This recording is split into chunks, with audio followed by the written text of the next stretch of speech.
Today's guest is Rachel from Rachel's Fit Pilates, a licensed occupational therapist and mom of two who built a 1 million subscriber YouTube channel. In 2021, she told herself that she'll actually really start YouTube in 2025 when her youngest went to kindergarten. My goal was always September of 2025 when my littlest is in kindergarten. That's when I'm really going to start. That was my mindset from August of 2021. But she did not pay attention to her own advice and she just decided to start anyways. And that decision changed everything for her. Now in the year that she was supposed to begin her YouTube channel, she's already at 1 million subscribers with her own app and multiple revenue streams. I can't imagine had I just waited for the right time. The skills that I have in 4 years that I've learned, it's just invaluable.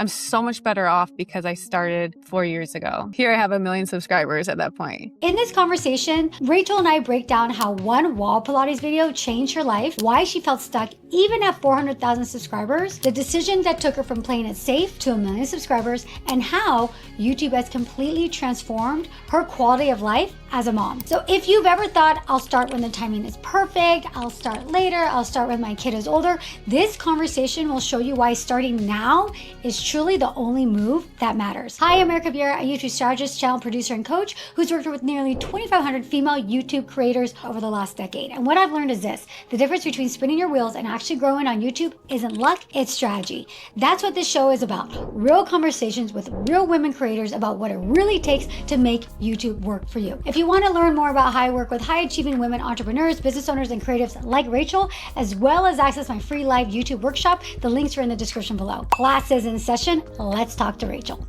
You're at 1 million subs, but take us back to 2021 when you started your YouTube channel. What made you start at that moment? I had transitioned from being an occupational therapist, working in healthcare, to becoming a Pilates instructor. I initially had thought about making a hybrid role, but while I was studying to become certified in Pilates, I use YouTube a ton to watch Pilates videos of how to get better at teaching. I noticed that even in general, the quality of the videos was nothing like strength training. So I thought that might be something fun for me to try to get better practicing teaching. I never thought it could be anything one day that would make me money. I didn't think of it like that, but I just thought for someone like me, a new instructor who's really only teaching on the weekends because I have my kids, I thought it'd be a way for me to get in more reps of programming and creating workouts. So that's how it started. When did you realize that this could be more than just, oh, let me practice putting myself on YouTube, that it could actually be a business? So about 1 year into creating videos, which just was like zero expectations and never looking at my analytics, I feel like what happened is I started seeing videos on YouTube of how to grow on YouTube, just listening to people's stories and realizing how much money you can make. And most of them weren't fitness, but I thought, oh, this could actually be a way that I could make a decent amount of money. And for me, I was thinking of it like supplemental income. Like I'd mostly work in a studio and just have that on the side. That's when I found on Instagram someone who had a YouTube course and started to actually try getting views and doing things the right way. Yeah. And what did it look like for you to actually try? Within that first year, I tried to post every week, but really I probably posted about 25 videos. I think the most significant thing was, who's your target audience? I didn't really think that way before. I thought, oh, Pilates is for everyone. I don't want to single anyone out. I want everyone to come to my channel.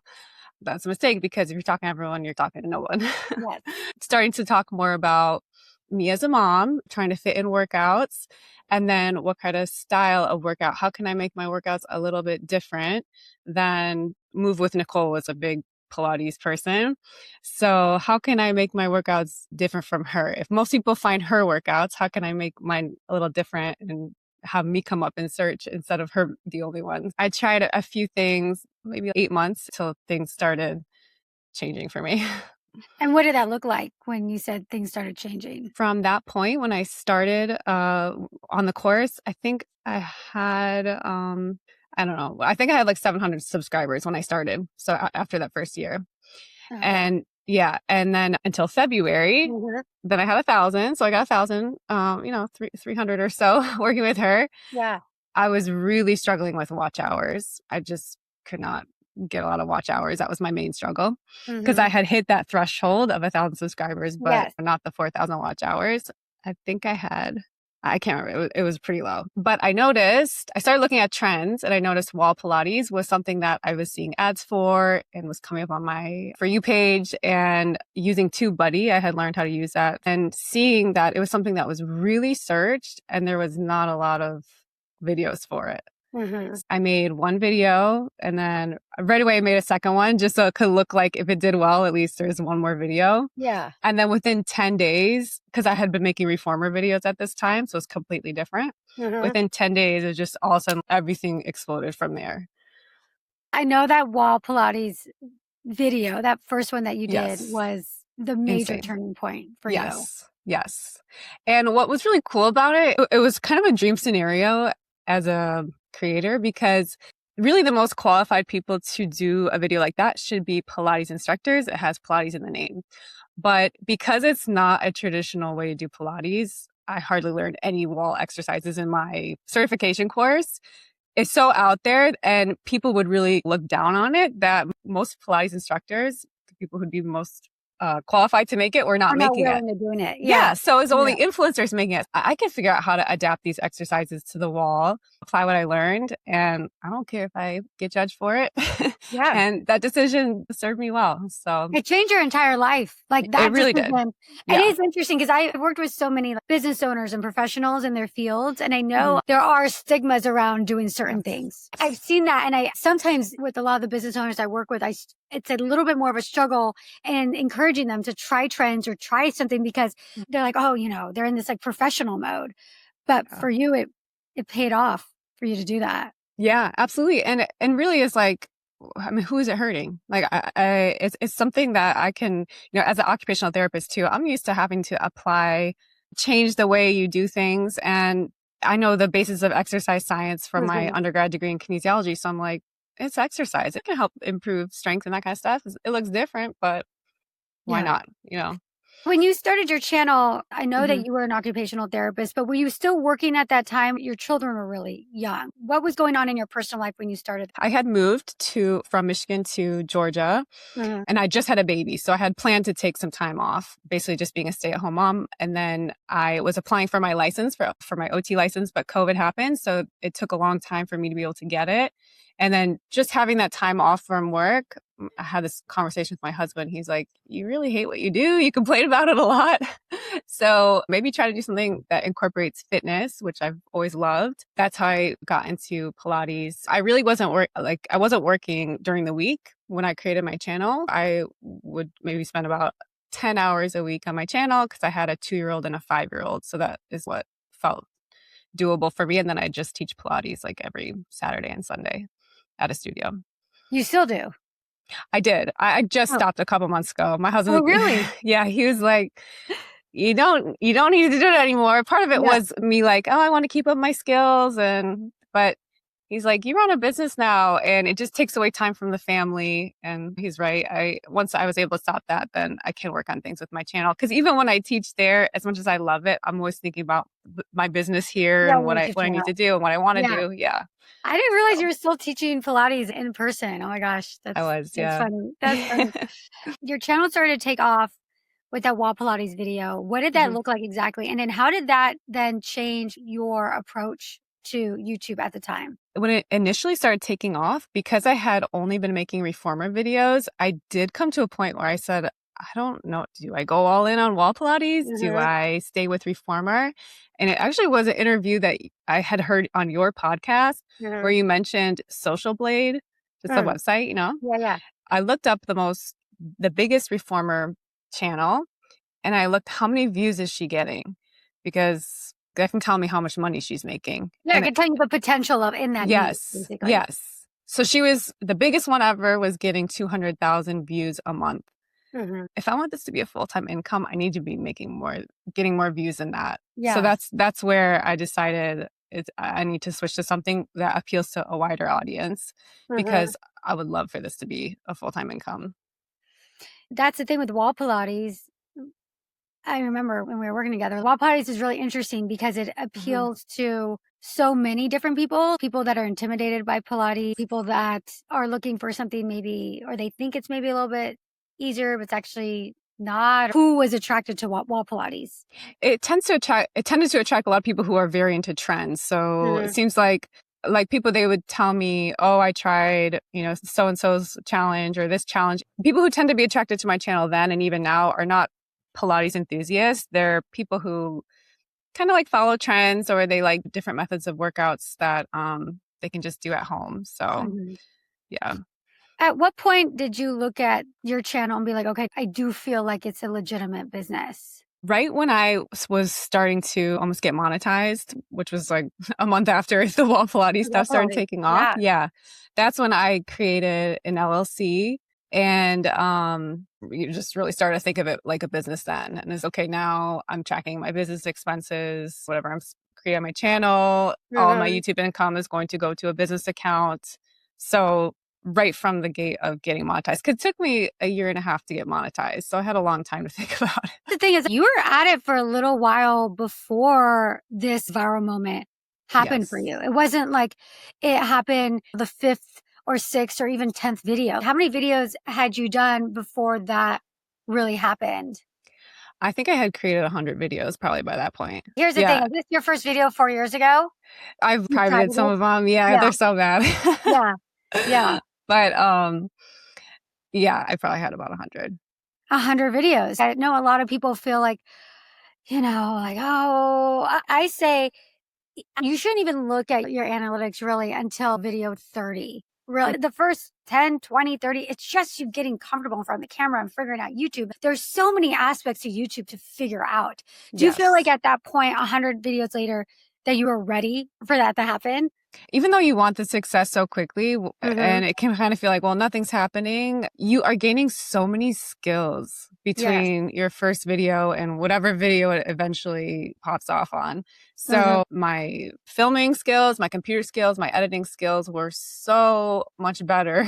That was changing. Even though I was stuck at 100, 200 views every video, Mm-hmm. I was still improving. Even though I didn't really have signs that my channel could improve, I could just look at other channels. I know I can do it. I know I Mm-hmm. can be that good. I know I can learn it and Mm-hmm. figure it out. I feel like you have to care when it feels like no one else cares.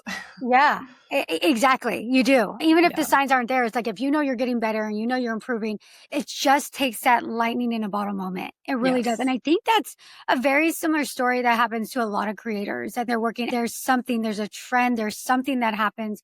It could be a collab or something that just takes them to that next level. But because they had spent so much time, almost like in an YouTube internship, that they were like Hmm. really ready to be in the spotlight and really make it happen. Yeah. Show me here. Where was that video, that first wall Pilates video that took off for you? Was it this one right here, the 2 years ago Yes. with That 5 one. million views? Yes. Okay. I'm assuming obviously the videos before that didn't have any views at the time, and they probably No. just got more views because Over time. Yes. over time. My reformer views never really got more than 200, 300 views. Yeah.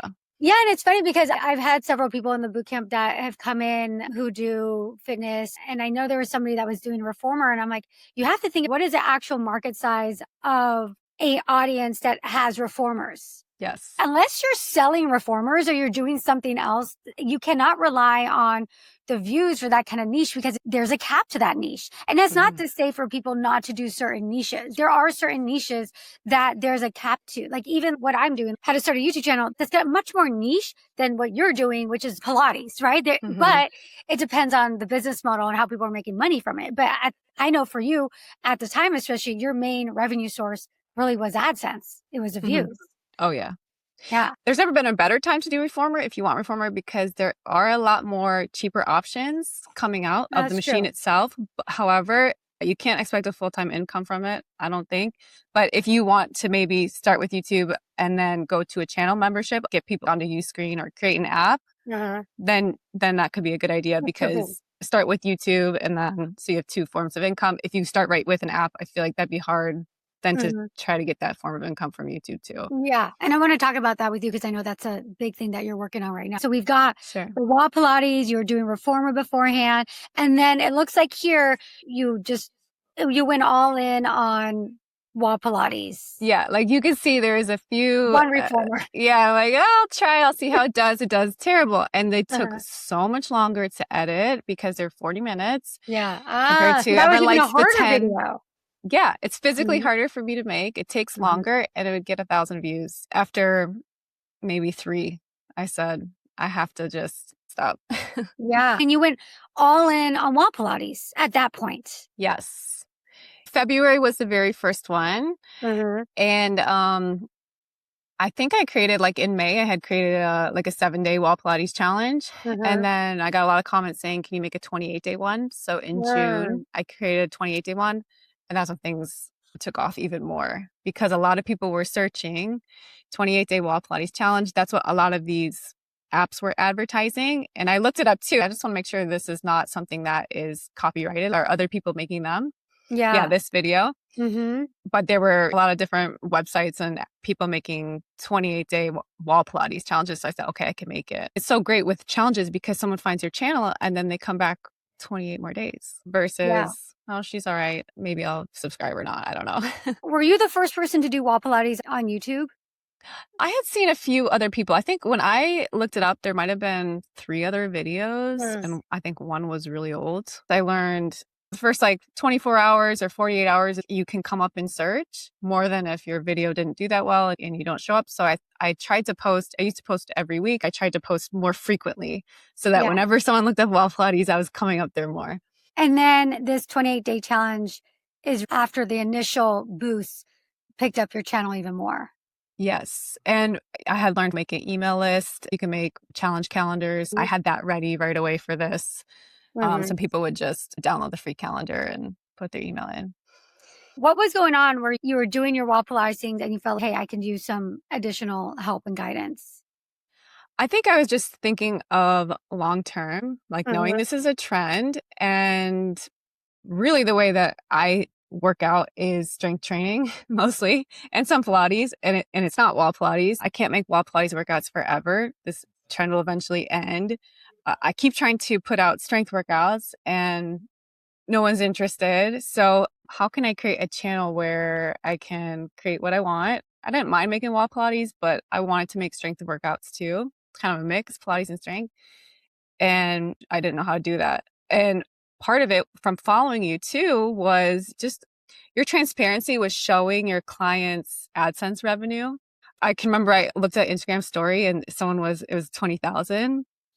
That's probably the day I signed up because I was like, that's what I want. Yeah. Yeah. Yeah. Yeah. Yeah. Yeah. But it is one of those things where I see revenue as stability, like financial Mhm. stability. Mhm. And that's something that I would love to create for my channel and to make it in a way where I'm creating videos that I love and that add value or in service of other people. Then I felt like you could help me do that. Walk me through what happened when you signed up and some of the insights you gained and the help that you gained through one-on-one coaching. Yeah, so I think you had me go through the boot camp first before Mhm. I worked with Mhm. you. So even though I had taken a YouTube course before, even just revisiting the who's your target audience, like now I had more experience and so many more comments of, okay, well now I have all these women who are attracted to my channel. What are some things that they have in common that I Mhm. can really speak to? Mhm. It was just more refined than it was before. So then I could direct my content more towards that. I just remember when I took your course, I was like, she went so far, like above and beyond that whenever I make something, I want to make sure someone feels like I would pay more for this Yeah. than, Yeah. I mean, the courses are great for sure, but to have one-on-one, someone really look into your analytics, I feel like that's just invaluable. Mhm. How would you say Mhm. the boot camp was different from some of the other YouTube courses you've done? The first one I took she was like in her probably early 20s, I would Mm. guess. Mhm. And I think the fact that yours was more tailored towards women, and then even just I kind of understood it more, not like not like the course is directed towards moms necessarily, but I just felt like it understood me at a deeper level. And then it helped me create content that was not a surface. It's not just trying to get views and get subscribers and watch hours and revenue. It was really, how do you provide value? It's not all about you. As a creator, you really need to care about your audience and your community. And then being connected with your community, being able to see other creators, other women. This is a very lonely job. I'm home all the time by myself and none of my friends can relate to me. Having that part too, I feel like was so helpful for me. Yeah, the community. Was there a specific piece of advice that shifted things for you? I think when we were working one-on-one, Mhm. because we were trying different things and I was even trying to do, I think at that point I had just gotten a brand manager. We were Yeah, trying to I think remember like, that. yeah, Mhm, like how can we maybe do talking videos because it's hard to do brand sponsorships with the workouts. mhm. And I really didn't like making those talking videos. Yes. But I liked that when we worked together, it was like a collaborative thing. And even with my resistance with making wall Pilates, looking at the data, like you were just like, YouTube really likes this from you right now. Write it out and see how it Mhm, does. And what's the most important thing to you right now? And to me, it was being able to provide for my family and having mhm, more financial security at that time. I'm glad like I truly wrote it out as much as I could. I created workouts that people still love and do every day now. mhm. I think that was the right decision. I know that when we were first working together, you had really wanted to bring more of yourself into your content. Mm-hmm. How did coaching help you with doing that? I think before I was always trying to be really professional and I wouldn't joke around. If you're looking at who's the main person, for me, when I was only making Pilates, it was Move with Nicole. And she's very Mhm, polished and she doesn't really joke around and mhm. trying to emulate that. And that's not really me. Yeah. Like I'm a little more silly. My friends would say, I like to laugh and joke and I love self-deprecating humor. So bringing myself more in, if I made a mistake on something or if I like couldn't get all the way up on an ab roll up. Well, Nicole can always do that. She's super strong, right? She's super polished. But I would start to keep those things in or I'd like make fun of myself or I'd show when it's hard and people loved that. And it can be scary to not like you want to look so like you know what you're doing. You don't want to be criticized for things. So usually I would try to kind of control all these elements. And especially when I did voiceover before, sometimes I joke, but then I'd be like, oh, that's so silly. Let me cut it out. Whereas if you filmed it in person and talked, like that's my only cut. I have to keep that joke in, even though I think it's kind of silly. Yes, yes. I feel like just becoming more myself, like leaning into my personality, taking the Enneagram test. I feel like you Yeah, I had you do had that. that. Yeah. Yes. Mhm, That was really helpful for me too, because I learned I'm a peacemaker. mhm. I like things to have this like calm vibe. I don't like to be the authority and making content of this is why this is wrong. This is why this is the right Pilates. That's just not Mhm, me. mhm, So really knowing what feeds my personality and then how can I mhm. bring that into my content. Was there anything that you got from both the coaching or the boot camp that you didn't expect? I think just because I listened to so many of your podcasts, I was Mhm. kind of afraid a little bit of you being really blunt and, Yeah. I was like a little scared, but it was so much more of a collaborative experience. So like you would give a suggestion even about maybe how the thumbnail was doing, but Mhm, like it was always a suggestion. Like it wasn't mhm. like you were telling me what to do and I Yeah, did this wrong and that wrong. Like I don't know why I anticipated it might feel like that, yeah. but it wasn't like that at all. That's So I good. think, yeah. And then just relating to you as a mom and like we'd Mhm. obviously talk about how my channel was doing and everything, but we talk about life too. So I feel Yeah. like I liked that a lot. Yeah, I think our kids are the same age, Similar right? ages. Yeah. Mine Yeah, are I think 6 and 9. that's Yeah. right. So mine are 8 and 10. Yeah, I Yeah. think yours are a little bit younger. I remember us being in the same boat with Hmm. with the kids. That's before I had my 3rd. It was, I think, when I was working Yes. with you. Oh, no, I Yes. think I had just had the baby. I can't Yeah. You remember. just had the baby. I had just Yeah. had the baby, yeah, at that point. What would you tell somebody who's maybe considering getting a coach or doing courses, who's maybe on the fence or not sure if it would really help them? I Mhm, remember thinking, wow, it's pretty incredible that these women are willing to invest already. Like they already mhm, believe in themselves to that point to invest. Whereas I was like, and even one of my friends has just started a YouTube channel and she mhm. doesn't feel ready to invest in anything. She's, I Yeah. don't want to pay for music. I don't want to pay for a mailing list. I don't want, I can understand you don't want things to add up. But for, Yeah. for me, I could tell that first year, I didn't want to spend money because I didn't really know if anything could happen. Uh-huh.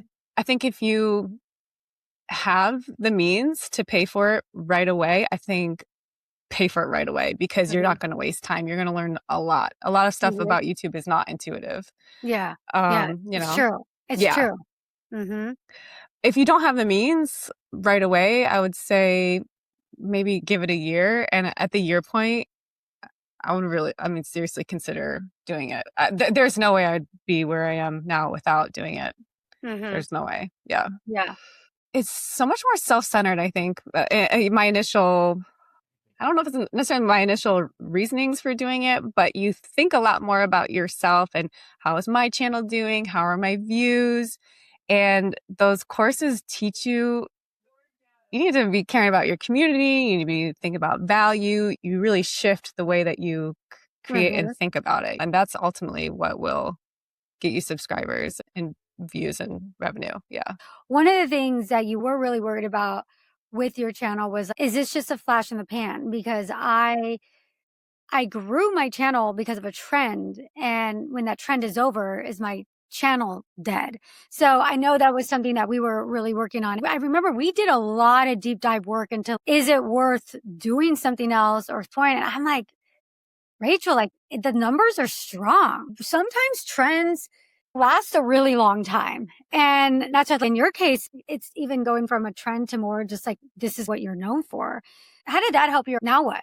Like, what's been going on since then? With your encouragement, I continued to ride the wave and then continue to ride it.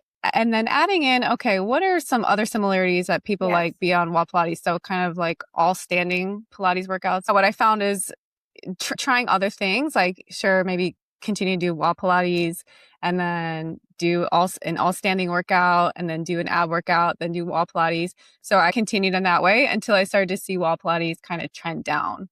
So that was probably around like last fall. And then when I'm okay, it's really not giving me the views as much anymore. Now I can start to make it more strength training, which is really what I wanted to do. I had Mm. tried the year before, wasn't doing well, but wall Pilates was. So I think that made sense to continue with the wall Pilates until, it was lasted about a year and a half or so. So now those videos, they still bring in views, but my other challenges, like my kind of like mat, Pilates, strength training, cardio, those kind of blended challenges. And even now my reformer videos that never made me money before, those are all bringing in views now. For my channel this year, I haven't had as many views as I had last year or as much revenue, but from this time last year, even talking with my accountant, he was like, you shouldn't have all your eggs in one basket. And we've Mhm. been trying to think of what are ways that I can Diversify. diversify. Yeah, because Mhm. I am someone who doesn't have brand deals and that kind Mhm. of stuff. What else can I do? So that's where in May I offered like a one-time paid program for the body Yeah. recomposition program. And then Mhm. the app now I just launched too. From going back to that decision, I remember you were really worried about the wall Pilates thing. Yes. So it's like going back and actually continuing. Because remember how we tried talking head videos too? Yes. And you were like, you hated it? I know. It's so funny. Like I thought I would like it Mhm. because I love to watch other people's videos, Yeah. but to create, I think part of it was I was trying to create educational videos Yeah. and trying to be science based. And that takes so much time to Mhm. try to get everything right. And I don't know. I guess it's just not for me because to plan a workout is so easy for me. It comes so quick. So I I think remember that's, that. I remember yeah. you're like, okay. The interesting thing is that your talking head videos actually did really well for you. Like just the few that you did. Yeah, yeah. Some of them did well, some didn't. Like I talked about something about like baby, like something, anything about moms and Yeah. babies Yeah, that didn't do didn't. well because Mhm. wall Pilates attracted an audience And that was like older. 50 plus. They weren't ready for it. Some of the talking head videos I remember got a lot of views where you were talking about wall Pilates specifically. Yes. I I feel think, like that was your idea was like, okay, if you're going to do talking head, do it about wall Pilates because that's what people are looking up right now. So yeah, and that's the thing when I'm working with people, it's kind of like, okay, here's your situation. It's like, okay, let's try. I think it was this one. mhm. That was one of them. I remember that thumbnail. The reason I'm bringing it up is not every strategy is necessary for you to do. I know for you, you were worried about this wall Pilates thing. So let's try a few different things. And I know Mhm. that's like with the coaching, it's like, okay, you're willing to try things, like let's try it. And it's always like you said, like a suggestion, because while somebody else might say, you know what, I actually love doing these talking head videos. I'm now training it. Like I actually have another client who she was doing all fitness, started doing talking head, and now she no longer does fitness and only does talking head. And her entire revenue stream is now brand deals and affiliates. And it's a totally different business model, but it actually Totally. suits her better because she's like, I was done doing workout videos. I just didn't want to do it anymore. Everybody has a different strategy that might work for them. And I think that's part of the coaching. You probably would not have tried the talking if it wasn't for me, but then maybe you would have later on been like, I should have done it. People have to sometimes get pushed to do things. And sometimes it's that decision and that action that actually gives you the answer. No, I don't want to do that. And now I feel good about the decision that I did make. Yes. Yeah, exactly. And I think too, even just with my personality, fitness just suits me so much better. I don't want to do the whole brand deal, like that whole sponsored videos, that kind of stuff. I just want to make money from what my skills are with fitness and with health. And you can certainly do that with YouTube and then finding ways like an app and that kind of thing. So it's like, to me, it's just a simpler life that I like that fits my personality. You were wanting to do brand deals because you had a manager at the time. And I remember you're like, okay, so let me see. And actually, here's one of them, that Pilates for weight loss. I got 100,000 views. And then also this one, the mistakes for the challenge. I remember a few of those doing well. The only reason I'm sharing that is because just because it performs well, it doesn't always mean it's still the right strategy for you. You realize I don't want to do brand deals and I don't want to do talking head videos. Yes. The only way you know is if you try. Truly, that's the closest I've ever felt to feeling so burned out was I think I made 4 videos. Yes. Yeah. Like, I cannot do this. I can't do it. I'm done. Let's talk about the money aspect of things. So for you, I know at the time when we were working together, like AdSense was not just like your main revenue source, it was your only revenue source.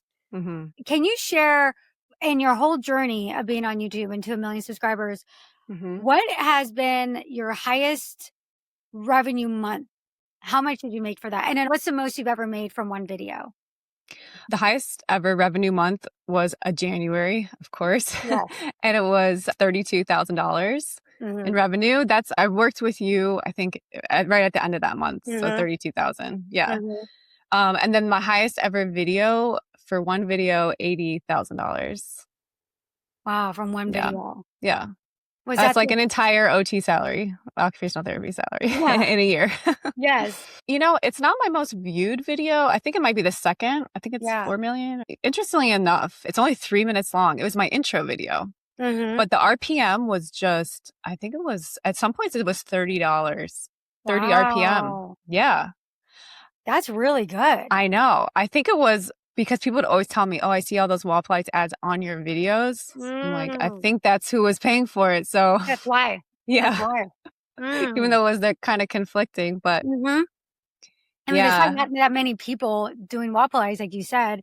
That's amazing. That was one of a big concern is, okay, AdSense, I got all my eggs in that basket. When your accountant was like, you got to switch things up a little bit. I know that you have a membership. Walk me through the decision of starting that membership and then now with Uscreen. I started in the fall. So maybe it might have been the fall after I worked with you. I wasn't really sure what to offer. Initially, I had 3 levels and the biggest thing that I offered was an extra video a week. But after a month and only 3 people being in that level, I'm like, this is to get paid $45 for 3 extra workout videos does not make sense at all. So I got rid of that level real quick. I looked at all of my other videos. They're making thousands of dollars every month. So that doesn't make sense. So then I thought, okay, what could be a little less effort, but still provide value? So I did an extra Q&A video every week. So I'd ask in my posts, you just show it to your members, what question you have for me this week. And then that was so much easier to create a video and just film it. I don't need to edit at all. Just upload it right away. So that was nice. good. So that's your membership. How much is that membership? That was like the lowest option. That was like $4.99 a month. And then I had one where it was like $9.99 a month that would also give people early access to like Monday's workout. Yeah.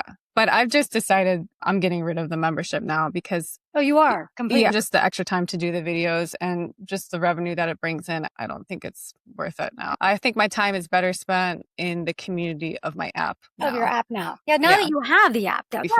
you didn't have it. So that was Yes. really your only additional way for people to engage and interact with you other than your videos. How long have you had that YouTube membership for? 2 years. 2 years. Okay. Yeah. And at the highest, what was the total number of members that you had? People. It's probably around like 200 people. Yeah. Yeah, I remember being pretty disappointed with how many people signed up. Really? Because I see fitness creators too having extra workouts like as their membership, but YouTube takes 30%. And Takes a lot. Yeah, for a fitness thing, I feel like you're better off with an app. I was so scared to make an app though, but now that I've done it, I think it's not as scary and it's not worth postponing it, you know? You wish you would have done the app sooner? Yes. Oh, absolutely. Really? Yeah. Yeah. Okay. I really do. Yeah. Yeah. So let's talk about that because I remember you reached out to me and you're like, hey, do you have any suggestions for an app? And then that's when I connected with Uscreen. And I was like, these guys are really good. Try them. That's who you went with. Walk me through what was going on with your channel that caused that friction for you to finally just take action on doing the app and the whole process of putting it together. And now that it's launched, so how are you feeling about that? Especially having that a meeting last year with my accountant and talking about expanding more offerings. And then in January this year, I didn't make as much and I didn't have as many views as the previous year. So I thought, oh, I didn't realize that could happen. I thought it only goes up. No, it doesn't.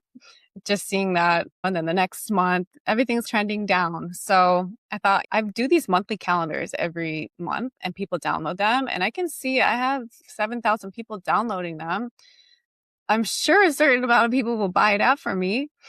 The commitment scared me, honestly, because YouTube, there's no commitment, truly. No one's paying for anything. So first what I did was I did like a one-time 8-week body transformation course. It was just like my way to create a program and then have practice selling something. Yes. Yeah. So I had a decent response to that. From May to September, I had 150 people buy it. But then, yes, when I talked to you in August, I said, okay, I succeeded in that. I feel comfortable at taking payment from people now. Yeah. I feel ready to take the next step. So my goal was always September of 2025, when my littlest is in kindergarten. That's when I'm really going to start. That was my mindset from August of 2021 when I started my YouTube channel. I was like, I can really dive into something. So for me, it was the app. And yeah, if you do from a custom app, it's so expensive. I could never do that.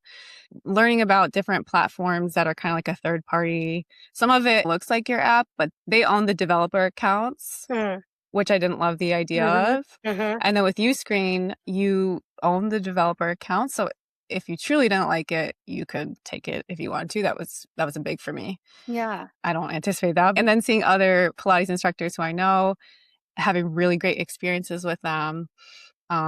I was like, I felt confident about moving forward with them. And then even just the few meetings before I signed up, I had meetings with other companies too. And some of the other companies were bothering me nonstop about signing up. I'm like, a good sign. Yeah. Right? Yeah. Like, I'm like, I got to talk to a lawyer about the contract. Okay, well, I'll give you till Monday. That should be enough time. Like, this is a big decision. I'm not going to like rush it. Yes. So I hate being rushed and things. Me too. Yeah. Yeah. To me, that was a red flag. Uscreen wasn't like that at all. They were like, whenever you want it, we're here. I signed up with them and then I had to upload all my videos. I had everything saved, download it to my computer, upload it up to Uscreen, to my app. Everything was pretty easy with how everything was laid out. So it's been a good experience so far. Yeah. So then what did it look like for you to now add that workload of creating content for the app in addition to your regularly scheduled programming on YouTube? Yeah, I tried to keep my uploads for YouTube somewhat consistent. I probably took about a month or so off of YouTube just to be able to create fresh content for the app that I wasn't going to put on YouTube. And then now I'm creating a challenge for January that's going to go on the app, but I'm going to have the first week free on YouTube. So for right now, because I'm so busy with that, I'm only posting once every other week on YouTube. Your YouTube channel. Yeah, but I still make these calendars that people do, so they do my other workouts. Yeah. But your older workouts. My older workouts. Yeah. So every month I'd go into Canva and I make a PDF calendar that has all the workouts, and I was making 3 versions. like an intermediate, a low impact wall Pilates is a ton of work. You do a new monthly calendar every Mhm. single month, right? Yes. And I would make them in a way where you see the picture of the thumbnail and then it has a link where they can just click the picture and it goes right to YouTube. So people love that. But yeah, each calendar took 3 hours to do. And you were So making 3 calendars a month. yes, 3 Yeah. calendars a month. I just announced this past week, like I am going to go back to weekly schedules like I did 2 years ago. I can't do it all, but, What do and you it's mean fun. weekly schedules? You know how people make, here's your workout calendar for the week. Mm. And it's only going to be on my homepage, my YouTube homepage. I'm not going to make an extra calendar from Canva. The calendar's on Canva. That's what takes so much time. So So when you say on your homepage, like you just when you go to YouTube, the homepage is going to have it on your channel band? it'll say this week's workouts. It has it on my channel page right now. This Yeah. week's workouts. And then I just Let have me a see. playlist of, and then I'll just Oh, it's a update it weekly. playlist. Yes. Going. Yeah. This So it week's says this workout. week's workouts. Oh, so you just create Yes. a new playlist every single week. Yes. And then I'm going to stop doing the wall Pilates one because I can see how many people download each calendar. That's so you're doing 3 different playlists every single week. Yes. Ah. Yeah, but I'm dropping to 2. So it's just going to be intermediate and low impact now. So I was nervous about putting that in my email because a huge part of it is I can't do it all with having a family and you have to triage. You have to figure out what you're going to do. Yes. Right. And what's going to bring you the most ROI and what's going to make your people happy. And you're only one person. I know. And you don't have a team, right? Of people? No. I mean, I pay just an editor. Like I'll pay an editor. But yeah, it's like, because someone was asking even on my app for a paper calendar. And I thought, oh my gosh, I can't do that. That's so much work in addition to my app. And I'm like, in addition to YouTube. And I thought, Rach, the app is your job now. Yeah. I'll give my app people less because I'm doing so much on YouTube. That doesn't make sense. That doesn't make sense because these people are paying, right? Yes. So, I sent the email out on Monday, especially explaining that, mentioning that being a mom, it's hard to balance everything. And at first I deleted it. I'm like, am I just kind of making it as an excuse? I don't want people to think that. But then I said, no, included. That's the truth. It's the truth. Yeah. I guess I've never had an email that's been replied to more. And people were just like, I'm so happy to see, you're taking care of your family. You have your priorities right. Good for you. So that's good. That was nice to see. I always say the answer is always to be authentic. Like always. A lot of people are afraid of that. When people ask me questions, should I do this? I was like, you should do what is real for you. That always ends up being the answer. Be like, I don't know. Be like, that's the truth. Then you should talk about it. And because people appreciate it. That's the beauty of YouTube and content creation, is at least it's real people sharing who they are and their own experiences. How did the launch for the app go? How did you launch it to your community? So the first thing was even just to think of, what is the app going to be? Like, what kind of workouts am I going to make? How am I going to make it different? It can't just be like, oh, here's just some new workouts. So one of the things when I created my course in May, it was all about body recomposition. Women are really interested in that and in learning science-based ways to change their body, and not in a shaming way, but a science-based way, Yeah. That's another thing with taboos in your field. In Pilates, it's very taboo to talk about body recomposition and weight loss. And that's something that I've had to realize that I kind of work out to change the way that I look. So to truly be authentic to myself and to all these women who genuinely just want good guidance, they're not trying to take shortcuts. And I have a lot of knowledge about that. I have a degree in kinesiology.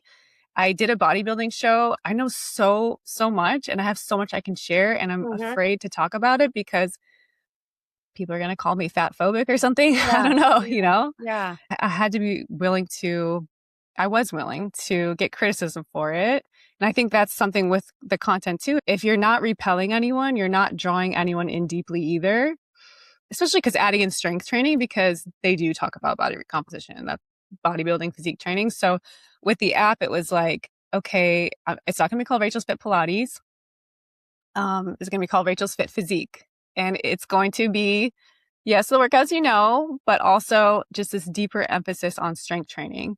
And then I'm going to give you more resources beyond the workout. So each month you're going to get a physique guide and you're going to get all these tips from me. And December is going to be more holiday focused and January is going to be goals focused. And how do you take measurements? How do you take pictures? What are best practices for this kind of stuff? It's an extension of YouTube workout wise, but it's offering something different, something more, something people have asked before. That's really cool. You've created the app in a way that complements what you're doing on YouTube, but it's a little bit different. I think that is the biggest concern or question. I even remember you and I talking about this back when we were working together, because I actually remember this. Have you ever considered doing some kind of app or something? Yeah, I remember you said that. You're like, you already offer everything an app offers. Yeah, I was like, you're doing, and I remember you said that. I was like, you're doing so much work and effort. And at the time, I think you're like, yeah, okay, I'll think about it. I'm really glad to see that you're doing that. Yes. And how do you ensure that you're not cannibalizing either one or offering so much on the YouTube channel that people don't subscribe to the app? How are you ensuring the balance between the two? Even one of the feedbacks I saw on because everyone can do a free trial. When I first launched it, was like, everything's so great on YouTube. Don't really feel like I need the app, but good luck. Oh God. Yeah. So I'm very committed to making very well thought out challenges, like workout challenges, and really only putting the first week on YouTube. And the workouts that I post in between that might be like shorter versions of, if you want the 40-minute version, you can go to the app. So making like a shorter version for YouTube. I'm not going to post as frequently on YouTube. Like the app is my main focus. And then also I want to bring in people eventually on my app too, because I see a lot of fitness people who've had apps for a long time. And my expertise is this. Maybe let me bring in, like, I have a lot of physical therapist friends. So I'm like, I could bring in someone to do something. A lot of the women on my app are 40, 50 plus. Maybe some like hip mobility series, or I could bring in someone for some kind of like functional mobility, or I really like strength training. So I would almost want to bring in someone more about Pilates, like a Pilates instructor to take them more advanced into Pilates. And then even different equipment, stuff that just doesn't do well on YouTube. Like I'd be much more willing to. I made a walking pad challenge, like a 7-day walking pad challenge. I would never put that on my channel. It would never do well. Yeah. So I tend to attract people who like they do similar workouts each day, but then they like to try different equipment. Bringing in different pieces of equipment. And then on YouTube, I'll probably mostly just post the strength stuff, the Pilates stuff. That seems to do the best on my channel. So more variety over there. And so are you going to post less or just do the same thing, just scale back on the actual Canva calendars? Yeah. Yeah. Posting less. Yeah. Scale back on the calendars. And and I do like that with Uscreen, you can do a one-time purchase for a challenge. So if someone didn't want a membership, they could have the ability to buy a challenge. Do the challenge. Yeah. That's cool. And I think that's nice. Yeah, that's really nice. Is YouTube going to be your main lead generation to your app? Yeah, this is an area I need to learn and grow, is just like the marketing aspect of how, I've already had my launch, my main people from my app, and then how am I going to, I'm going to keep my YouTube open. Yeah. I'm not going to shut it down or anything. No, that's going to be feeding people into your app. Yes. Yeah. Even if people are like, I try not to put a lot of ads in my videos, but if the ads bother them, I'm like, you can see the whole challenge ad free on my app if you want, Yeah. Or if people are asking questions about weight loss, I get it all the time. If you want more resources about weight loss, we have it over my app. Here's the things. So it's going to reduce views on my YouTube. Yeah. Maybe. But I would think that they might still be watching. Who knows? I wonder if they're still watching your YouTube channel now that they have your app. Or not. Yeah. No, I don't know. I have to see. Yeah. How did you launch it to your community? I announced that I was doing an app for a couple months. And then I feel like I made a landing page, like a waitlist kind of thing for people to be notified when it launched. And I was going off the number of, 7,000 people download my calendars. And then I was looking up what's a realistic amount that would actually buy. ChatGPT told me like 2% would be good. Yeah. I think it was 140 people. I'm like, that's it. Yeah. That's it. Yeah, because they're used to a million subscribers and I like know. millions of views on YouTube. Yeah. I know. Yeah. I feel like I have a large channel, but so many of them, especially because it was with a trend, like Mhm. my regulars are such a smaller number than Yeah. a million, you know? Yeah. My way of tracking growth has been also how many people are downloading my monthly calendars each month. I use Flowdesk Mhm. for my email to create those calendars. And that's because if you only make the weekly schedules the way I'm going to do it now, you can't Mhm. see how many people are doing it each month. So 140 was my point that I was like, okay, I guess that's good. But I've had 380 that committed sign up. So I'm so happy with That's that. great. Yeah, I'm so Well, because happy. you're basing it off of the 7,000 and not necessarily on your million Yeah. subscribers. No. Mhm, Yeah. mhm. So I wonder if you might even have gotten some people that aren't even on your email list that download Could your be. calendars. Mhm. Do you have 7,000 people on your email list? No. I have 270,000, That's a 270. huge Yeah. email list. Huge. Yeah. It's huge. So I think picking the 7,000 number was probably too low because the fact that you Yeah, it have probably that was. big of Yeah. an email list, Mhm. that's an asset in and of itself. Even if you never do Yes. YouTube again, not telling you to do that, obviously, Mhm. but you now have 200 and something thousand people on your email list. Mhm. I know. I don't put any ads or anything on there, but Yeah, like, have you ever thought about just doing like a newsletter and like even just doing affiliate stuff? Like, oh, here yeah. are my Oh, yeah. favorite. Oh, so every Monday, it's Mhm, kind of one of the tasks I honestly don't enjoy, but I do it mhm. because I know it's good to do. you Yeah. know, every Monday I do an email newsletter. So I'll Mm. post a video that I am posting. That's a way to promote my app. And yeah, to me, having an email list is so important because if something happened to my channel, I'd have absolutely no way of sharing where I went or what happened, you know? Yeah. At least you have your email list. Of that, 60,000 people open the emails every Mhm, week. mhm. So, Yeah. And then from there, then you got 300 something people at this point to sign mhm, on for the app.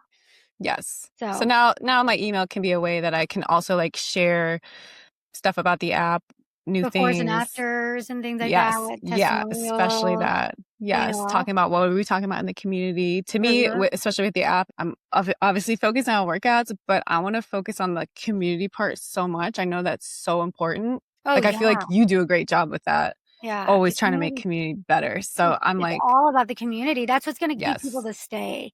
Yes. If you get really specific, all the women here are really into body recomposition and they're really Mhm. into the strength training. And then maybe they happen to be moms or they're not fitness professionals, but it's an important part of their life. So now they have Mhm. this group of women. It helps with retention and Yes. membership. So it's hard to leave a community when you feel really attached to the people that are in it. Yeah, exactly. So maybe they think, "Oh, I can get most of her workouts on YouTube, but I cannot get this community anywhere else." So, Yeah. And Uscreen has a community aspect baked into it. mhm. Yes. That's Yeah, really and it's cool. cool. You can make like little groups within. So I have just like a check-in one, and then I have a general one for announcements. And then I have a share your physique progress. So every Wednesday, I'll do like a weight loss Wednesday. We share stuff about weight Yeah. loss changes, like body changes. And then I have one that's share your non-scale victories. So it's things that are not related to the scale. They're wins for people. But there's still wins because there's so much of it is mental, right? Exactly. Yeah. Mhm. Trying to help Mhm. them. Like for the weight loss Wednesdays, it's like teaching them too, how do you talk about weight loss and your body in a neutral way, Yeah. like not in a shaming way, and retraining your brain in that way. And then same for like the non-scale victories too. So each Mhm. week I'm trying to, or, three days a week posting in those. What's And the then, website to your app? I wanna show. it's called Oh, that's rachelsfitphysique.com. right. Yeah, Rachel's Fit Physique. Yeah. And that's the thing, especially being in Pilates, I was so scared to talk about weight loss. And there's so many women who they just want to know how to do it the right way. They're Yeah. not looking for Yeah. quick fixes, especially women who are our ages. And Yeah. it's like, We're and there's, over that. We're like, we just wanna do it right for, like, the rest of our lives now, you yes, know? Like, yes.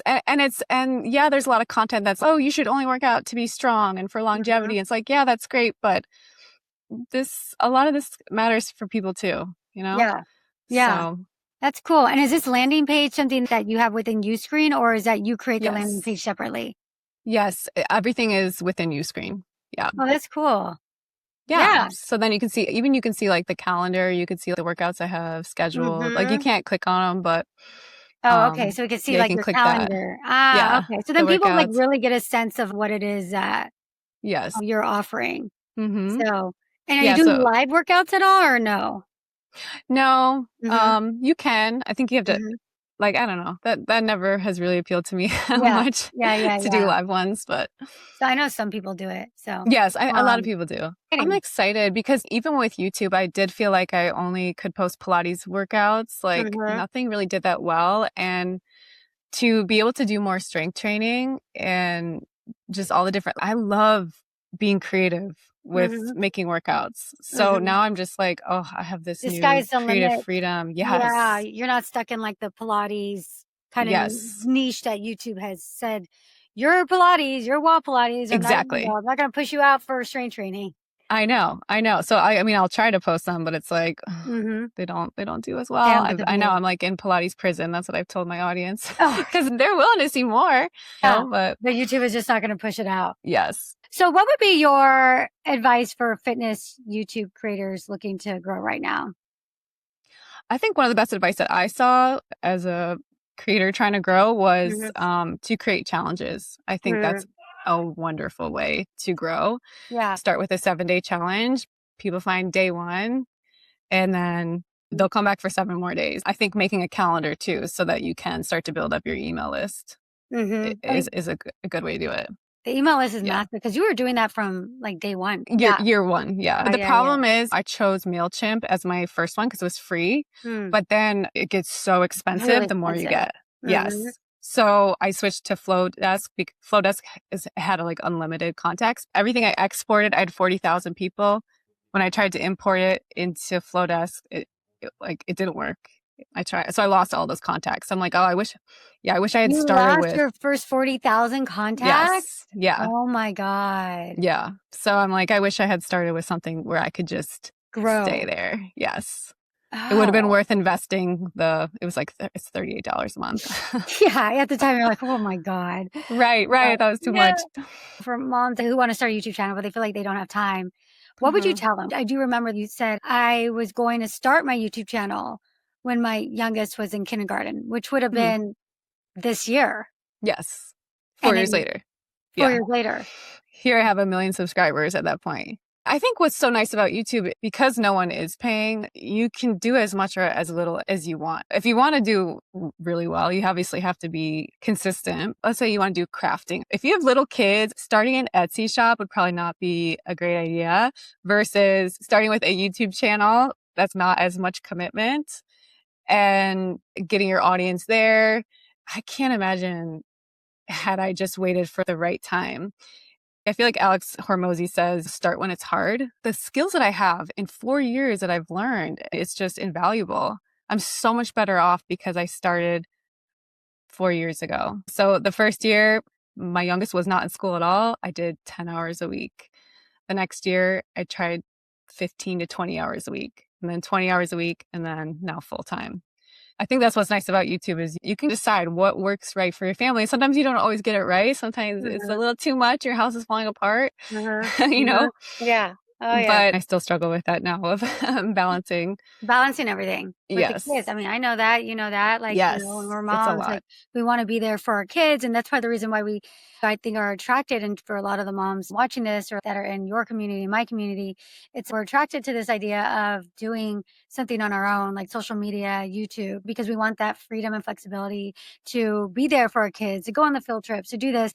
But then you're like, Exactly. but it's still work and it's a I lot of know. work. I know. It's You a know? lot. And I think when you really like what you do too, Yes. I feel like, you know how when you like close a computer fast when your parents were like, I was on the computer in high school. That's how I Yeah. feel like my husband, he's coming downstairs. I'm like, shoot, he's going to see I'm working again. I slammed my laptop shut. I love doing this. I want to just keep working on it. Same. And I told my husband, I was like, it's I wish I funny. had 2 more days in the week or even Yes. 1 more day that I could just work and not do anything else. I And that's know. it. So I'd Oh, have the yeah. time because I love what it doesn't feel like working to me. Like Yes. Yeah. I could do And it all day, every day. It yeah. doesn't feel like working. Yeah. They always say, do what feels like work to others. That's play for you, Yeah. you know? Mm-hmm. That's why we're all here. It's just, now it's Yes. like, okay, how do we make money from it? Yeah. From our playtime, Yeah. you know? Exactly. And I feel like that's the journey that you've had, Rachel, Mm. since the beginning. For so many considering investing in themselves in a coach like with me or a course like you did, what would you say to them? It's just so valuable in the sense of, not only are you going to learn so much from them, like way faster, you can improve your skills way faster, point you in a much better direction than what you would have pointed yourself in. I think even you investing in yourself will make a huge difference in terms of like how hard you work on something. Yeah. You're committing to yourself and therefore you want to make an ROI on that investment. So it almost pushes you to do it harder. Yeah, exactly. Even for when I was considering my pricing for my 8-week program and for my app, I'm like, if I create a price where it is a little higher, part of it is to weed out people who are not going to take it that seriously. You know? Yeah, I'm pricing it based on my skills and what I'm going to offer, but it is also, I want to attract people who are really serious about making changes. You want results-driven people, and results-driven people are more likely to pay something and pay a little bit more for it. So really paying for any of these things, we're kind of showing myself, yeah, you actually think you really can make it. And sometimes we delay that because we think, what if I try my hardest and it still doesn't work? Yeah. Like that's scary. So that is scary, but then you try something else and you fail your way to success. That's what it is, right? That's YouTube too. Every video. You did 100 videos before you got a hit. I know. I think it's like a mix of just trying to work hard, but also a mix of delusion. I don't know. Yeah. Everyone has to have a little bit of that, I guess.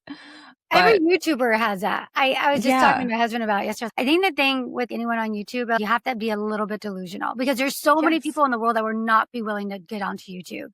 But those of us that are here and we're doing this, it's like, you got to be a little delulu, a little bit. Just, you got to have that and just jump into it. Yeah, like I really thought, even with my beginning videos, I just thought, oh, it's going to be so good. And Aloe Yoga is going to reach out to me. And it's like, they still haven't reached out to me. I have 1 million subscribers. So that never happened. Come on. Like, Aloe, come on. I know. I want some clothes. Yeah, I know. So, all right, Rachel, this is really fun hanging out and reconnecting. Yeah, it's so good. After the sometime. Why don't you share with everybody where they can find you if they don't know you already? I'm going to make sure to put a link to your app and everything in the description below. So if anybody hears this and they want to join it, then, it's there for them. But yeah, tell people where they can find you. Yeah, so my YouTube channel is Rachel's Fit Pilates. Same name for my Instagram and TikTok, Rachel's Fit Pilates. And then my app is called Rachel's Fit Physique. Awesome. All right, Rachel. Thank you so much. This is great. Yeah. I know. So great talking with you too, Erika. Bye. All right. Bye.